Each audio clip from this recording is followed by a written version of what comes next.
Now we are getting into the heart of the course, one of my favorite topics that we're going to be talking about, which, as you can see here, is all about the democratic nature of the internet and whether the internet is democratizing the world. And so we're going to take a look at it over two modules, looking at first the hope, the positive sides, essentially the yes answer. Yes, the internet is democratizing the world, and why. And then we'll look at the critique, why it is potentially not democratic and not helping to increase democratic discourse and democracy worldwide.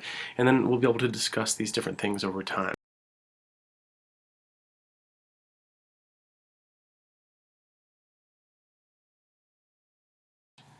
So let's start with the hope.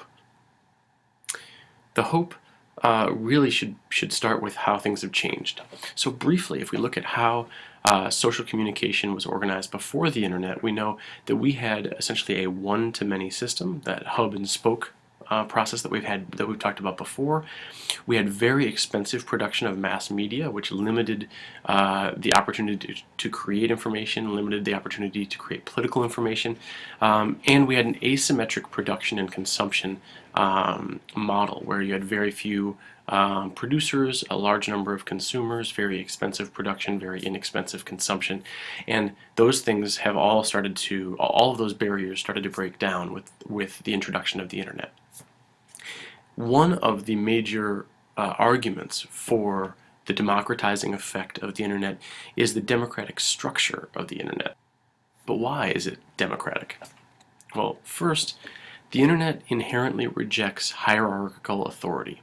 And what I mean by that is that the design of the internet itself, these nodes, these pipes, these tubes that connect all of the internet that we now use today, it senses sensors, it senses blocking points, and redirects information. That's essentially how the nature of the net and this packet switching process allows for information to be split up and sent from one source, going to another source, getting that information, and then rerouting itself back. If there are ways that some of those packets are blocked, they will simply redirect, move the other direction, and eventually make it to their ultimate destination. It is the structure of the net and the nature of packet switching make it nearly impossible to stop information from spreading online. Countries try, and some countries do a very good job of this, but with enough technical expertise, you can probably find a way to get information online. It's a very difficult hose to turn off. Second, the internet is what is referred to as an end-to-end communication technology, which means that the users that are sitting at computers like I am right now and like you are right now are the ones that are creating information, sending it, asking for information. The actual internet itself is dumb. Right? The tubes are dumb, the wires are dumb. They don't actually limit the amount of information available other than what bandwidth is available to go through a particular wire at any particular time. Finally, the internet lowers barriers to collecting information and taking collective action. This is a big part of what Clay Shirky was writing about in his article, in his chapter that you read for today. And we can look back over time and realize that people have always wanted to share information, and they've always wanted to motivate action, whether it's social action or political action. But there were barriers that existed that created a wide gap between intention and action. He talked a lot about this difference between intention and action. The internet reduces those barriers in two main ways. First, it reduces costs. With lower costs, then suddenly you have a greater ability to both gather information as well as create it. A really fundamental aspect of a democratic discourse or democratic structure or democratic nature of the internet. Second is speed. Speed and access are constantly being upgraded.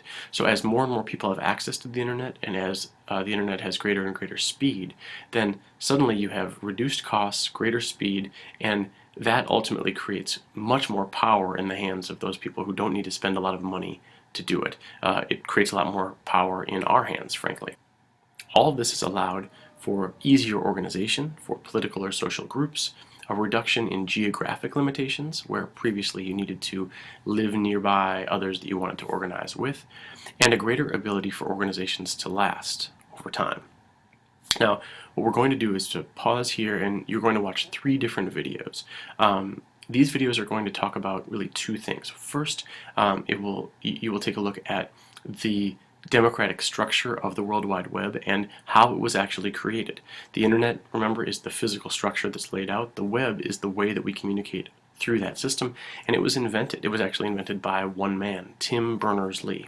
And that process of how the World Wide Web was created, the ideals of the people that were actually creating it, and what Tim Berners-Lee did and did not do, it's really important to get a sense of how open this is and why it has become such a democratic power throughout the world today. Next, we're going to hear about a couple different examples of the democratic side of the internet, of how this open process online allows for more people to interact, more people to create, and more people to have power. First is an example that we have all heard of, Wikipedia, and second is one that most of us have probably not heard of, which is Ushahidi, coming out of Kenya. We'll take a look at those examples and then we'll debrief before we move forward.